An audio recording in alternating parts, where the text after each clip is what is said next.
Hello, welcome to the JSS channel. As I promised, today is the 26th of this month and this is the 10th part of our Speak Fluently in English series.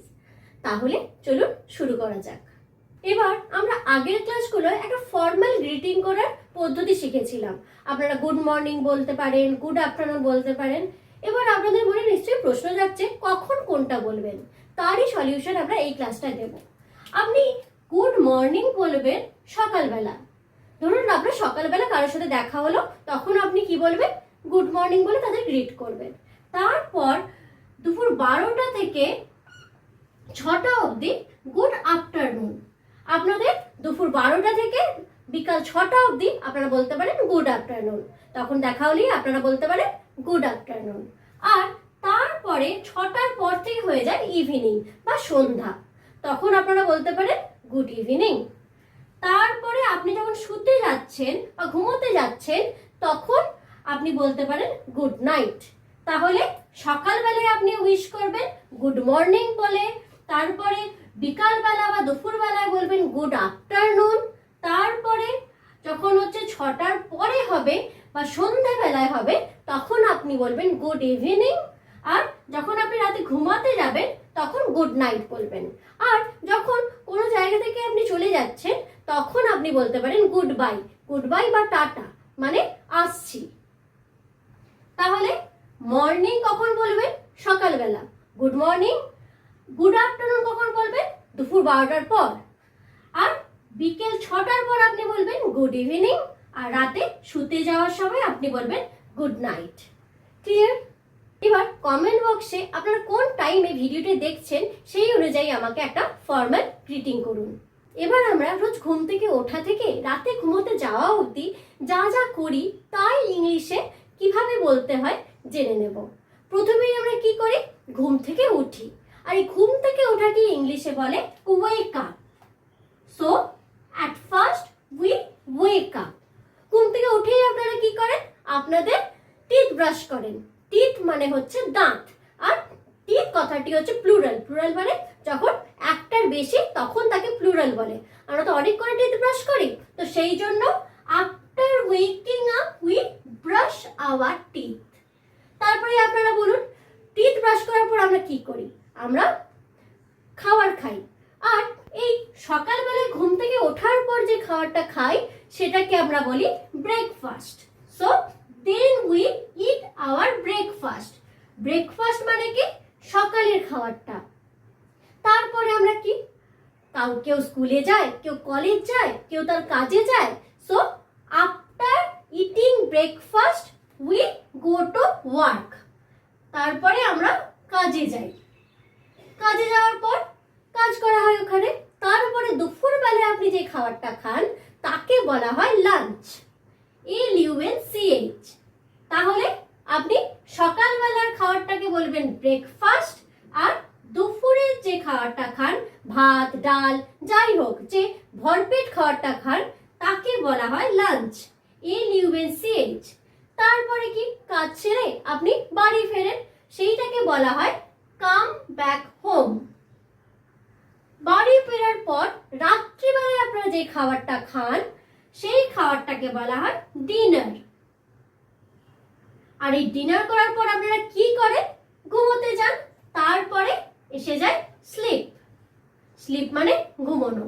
তারপরে আবার next দিন wake up. After waking up you brush your teeth. After brushing your teeth you eat your breakfast. তাহলে breakfast মানে ঘুম থেকে ওঠার পরে সকালে যে খাবারটা খাচ্ছেন সেটা breakfast. After eating your breakfast you go to work. After going to work আপনাদের কি করতে হয়?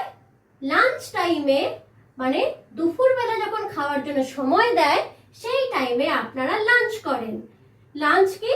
আপনি দুপুরবেলায় যে ভরপেট খাবারটা খান, যে ভরপেট মিলটা খান সেটাকে বলা হয় লাঞ্চ। LUNCH। দেন আবার কাজ করেন। কাজ করার পর বাড়ি ফিরে আসেন। বাড়ি ফিরে কি বলে ইংলিশে? Then you come back home.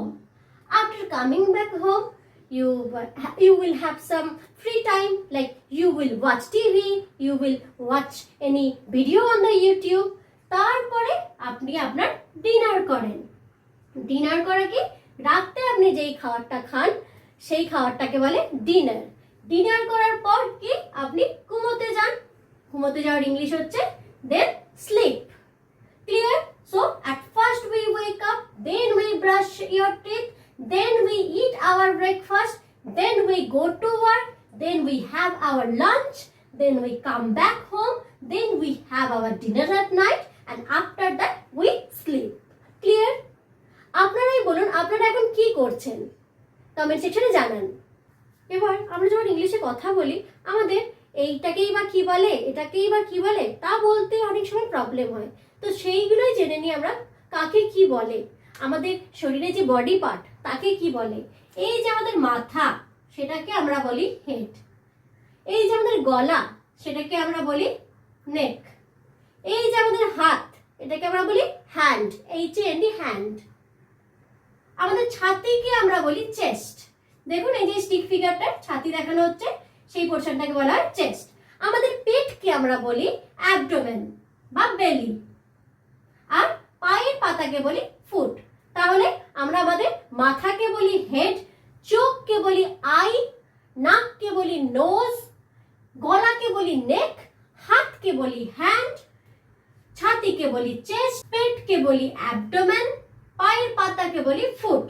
এবার আপনারা ধরুন যখন দাঁড়িয়ে আছেন তখন আপনাদের ওই পোস্টারটাকে কি বলা হবে? স্ট্যান্ড। মানে দেখুন এই স্টিক ফিগারটা দাঁড়িয়ে আছে, এই পোস্টারটাকে বলা হবে স্ট্যান্ড বা দাঁড়িয়ে থাকা অবস্থা। আপনি যখন হাঁটছেন সেই জিনিসটাকে বলা হয় ওয়াক। দেখুন এই স্টিক ফিগারটা হাঁটছে তো সেই জন্য তাকে বলা হয় ওয়াক। আপনি যখন বসে আছেন সেটাকে বলা হয় সিট। দেখুন এই স্টিক ফিগারটা বসে আছে সেই জন্য এই পোস্টারটাকে বলা হয় সিট। আর আপনি যখন শুয়ে আছেন তখন তো আপনি ঘুমাচ্ছেন, অবশ্যই ঘুমানোটাকে বলা হয় স্লিপ, আর এই শুয়ে থাকাকে বলা হয় লাই ডাউন, LIEDOWN। তাহলে এখন আমরা রিভাইজ করে নিই।